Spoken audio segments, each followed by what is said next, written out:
Belum belajar, mari sama-sama kita berdoa. Berdoa mulai.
Silakan bagi satu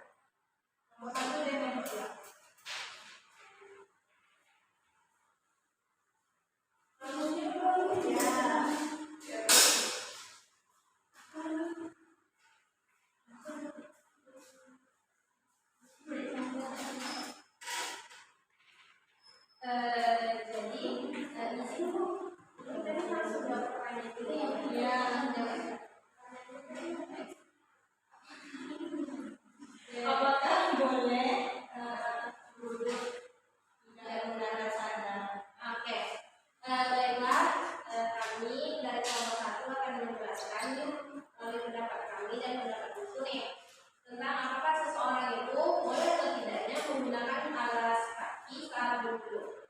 Jadi saat kita pergi ke tempat duduk, jarak antara masjid dan tempat duduk itu kan ada yang jauh dan ada yang dekat. Jadi kalau sekiranya dekat dan tempat perjalanan itu bersih, itu tidak masalah, tidak apa-apa. Tapi jika tempat itu jaraknya jauh dan perjalanan itu kita tuh ragu nih, sepertinya tempatnya itu agak kotor nih perjalanan tempat duduk itu. Jadi diwajibkan saja untuk memakai alas sandal agar wudhu itu tetap terjaga. Ya, terus kasih waktu selanjutnya. Baik, hasil diskusi dari kelompok kami, kelompok 2, menurut kami selagi perjalanan yang kita lalui itu tidak ada najis, maka boleh-boleh saja tidak menggunakan sandal.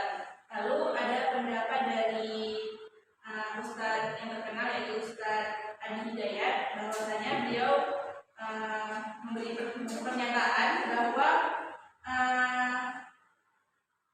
apakah berjalan tanpa alas kaki itu membatalkan wudhu. Ia mengatakan bahwa hal tersebut tidak membatalkan wudhu. Tadi jika tidak ada hadas yang najis juga tidak selama berjalan tidak apa-apa tidak menggunakan alas kaki. Jadi bagus sekali atas untukmu kerja. Baik, di sini Ibu akan menjelaskan sedikit mengenai pertanyaan Ibu tadi. Jadi di sini Ibu menggunakan menurut mazhab. Yang pertama itu menurut mazhab Hanafi dan mazhab Syafi'i. Jadi menurut mazhab Hanafi, wudhu dengan memakai sandal boleh digunakan, asalkan sandal tersebut tidak menghalangi bagian-bagian tubuh yang diwajibkan atau yang dibasuh. Selanjutnya, dalam mazhab Syafi'i disarankan untuk melepaskan sandal saat duduk karena kaki adalah bagian tubuh yang harus dibasuh secara langsung oleh air duduk. Jika sandal dipakai, ada kemungkinan air tidak dapat mengenai kaki secara sempurna, terutama bagian telapak kaki yang perlu dibasuh. Ini kesimpulannya yaitu jika kita ingin berwudhu, kita melepaskan sandal terlebih dahulu agar air wudhu kita itu terkena ke bagian kaki. Tapi jika kita setelah selesai wudhu ingin masuk ke masjid, kita diharuskan untuk menggunakan sandal karena kita kan tidak tahu ada apa di lantai kan, kita tahu mana tahu ada najis dan yang tidak bisa dilihat. Apakah ada yang ingin ditanyakan lagi? Jika tidak ada, maka Ibu akhiri pembelajaran kita pada hari ini. Mari kita bersama-sama mengucapkan alhamdulillah.